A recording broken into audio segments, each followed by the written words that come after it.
네, 여러분 안녕하십니까? 수종쌤입니다. 오늘은 수능 전에 수리 논술을 실시하는 연대, 시립대, 홍익대, 가톨릭대, 성신여대, 서경대의 수리 논술은 이 정도 되어야 지원할 수 있고 합격할 수 있어요 라는 가이드라인을 한 번 더 정리해보는 시간을 갖도록 하겠습니다.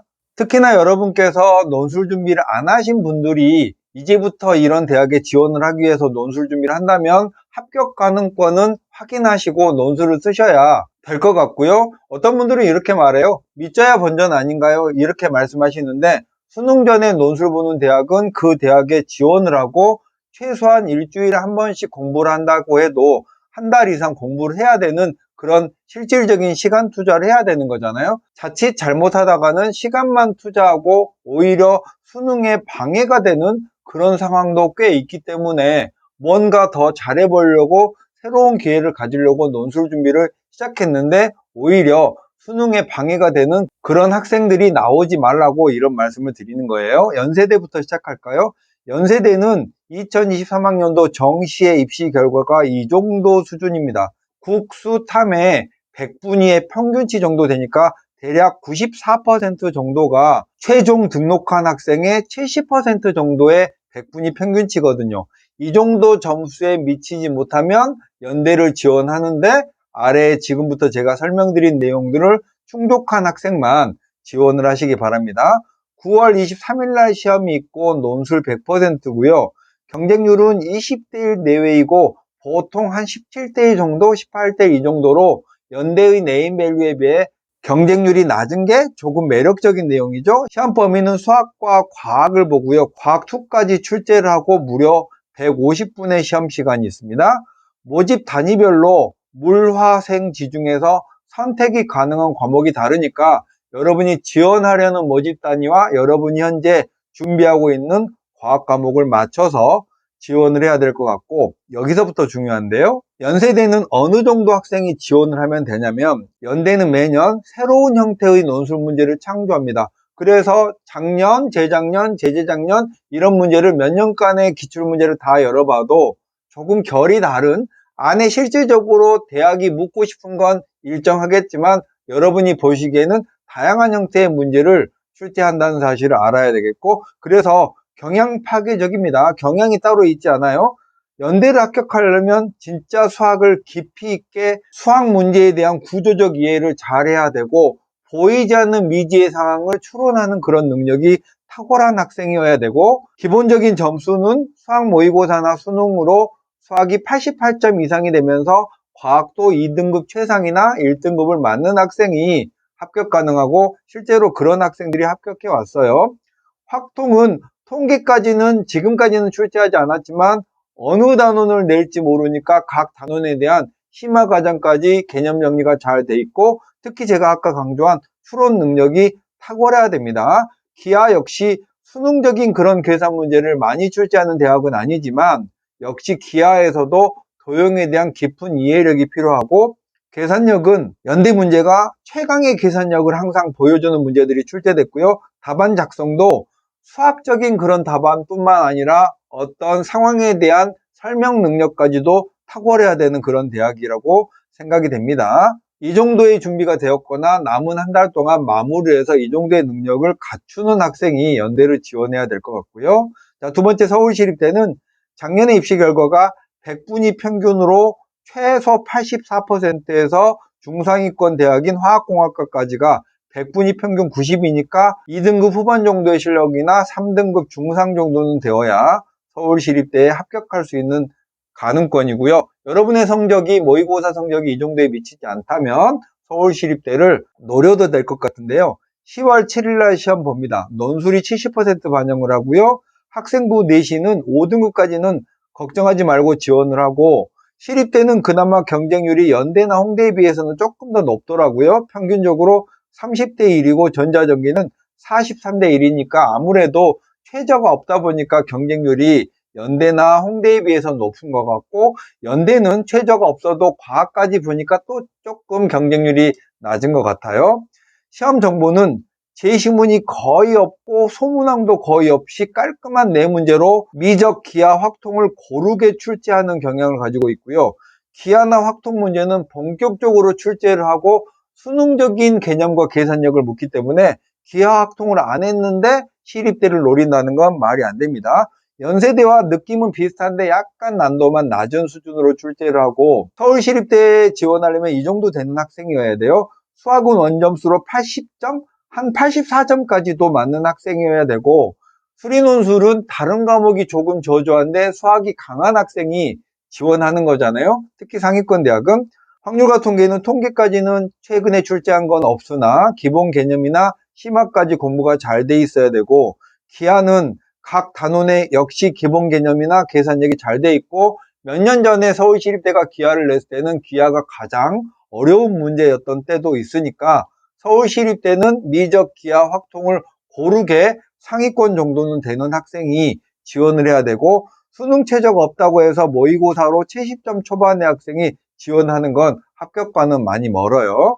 홍익대는 2023학년도 정시에 전자전기공학은 92%, 도시공학은 84%, 수학교육은 86, 7% 정도 수준에서 최종 합격자의 70% 정도 수준의 성적입니다. 이 정도 점수가 안 되면 역시 홍대를 노려볼 만한데요. 홍대는 논술 90에 교과가 10%고 홍대는 연대 시립대와 달리 수능 최저가 3합8로 꽤 높죠. 그리고 홍대는 연대 시립대보다 경쟁률이 조금 낮습니다. 다음 시험 정보를 보시면 10월 7일 날 보고 수학 전범위를 보죠. 제시문이 꽤 긴 대학이고 수학과 실생활을 활용하는 그런 문제를 연계해서 출제가 되니까 수학의 깊이가 깊은 문제를 출제한다기보다는 실생활과 연계하고 제시문을 이해하는 능력이 꽤 중요하게 작용할 것 같고 역시 미적분 기하 확통을 고르게 출제하고요. 소문항이 꽤 많은 게 홍대의 출제 방식입니다. 경쟁률은 17대1 내외이고요. 시험 시간이 120분이니까 결국 홍익대도 수학은 원점수로 80점 정도 되어야 되고요. 확통 기하까지 공부가 이미 되어 있는 학생이 응시할 수 있고요. 이번에 확통을 처음 한다던가 기하를 처음 지금부터 해서 될 것 같지는 않아요. 모의고사 70점 내외의 학생이 도전하는 건 저는 절대 반대입니다. 다음 성신여자대학교는요. 2023학년도에 백분위 평균이 화학에너지융합이 79.8%, 컴퓨터공학이 80.67%, AI융합이 76.8%니까 3등급 중하 정도 수준에서 입시 결과가 형성되고 있죠.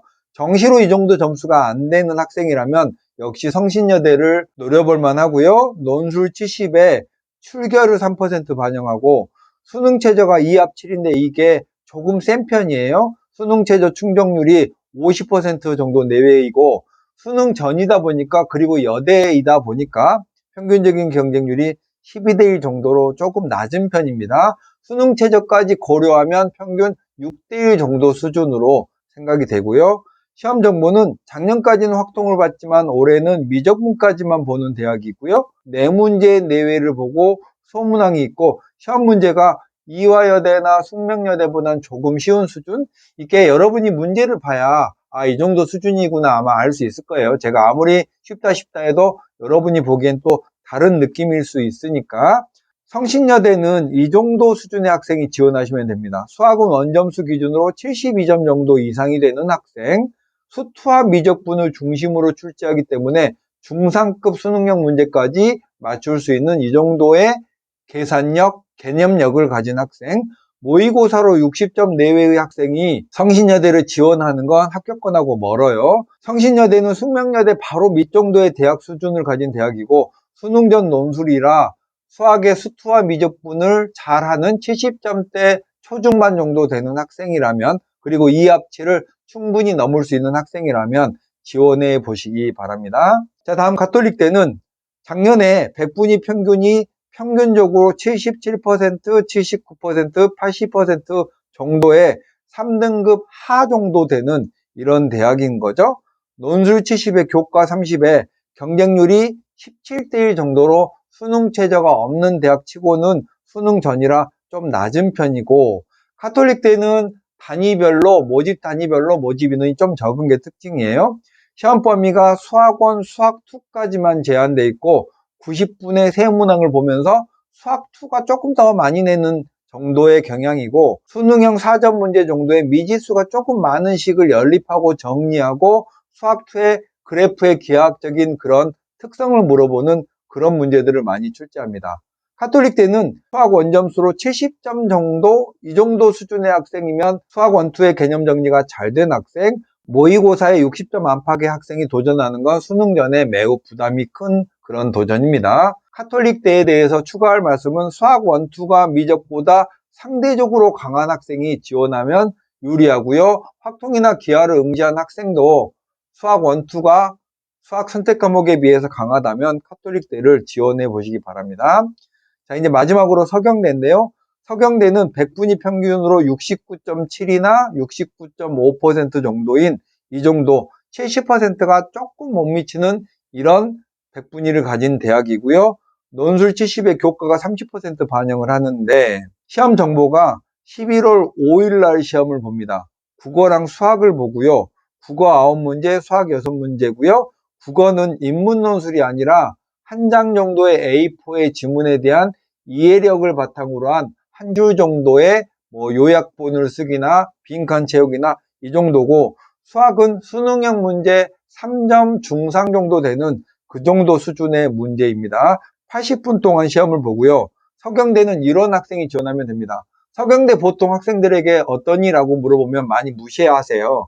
서경대가 인서울이긴 한데 워낙 지명도가 낮아서 그런데 서울권의 학생이라면 수도권으로 진출하는 것보다는 서경대 가는 게 저는 더 낫다고 보고, 서경대는 수학 원점수 기준으로 60점 내외의 수준이면 지원해 볼 만하고 합격권에 있어요. 수학 1, 2의 기본적인 개념 정리가 잘 돼서 우리 수학 모의고사에서 2, 3점 문제를 거의 안 틀리고 맞는 학생이라면 되겠고, 모의고사로 한 50점 정도 되는 학생이 도전하는 건 반대입니다. 수능 전이기도 하고요.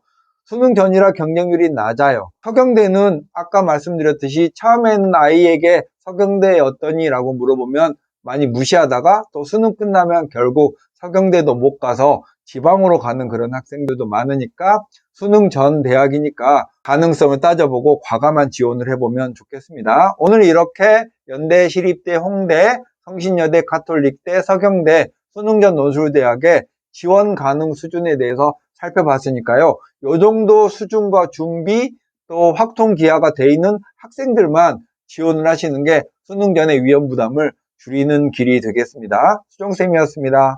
안녕.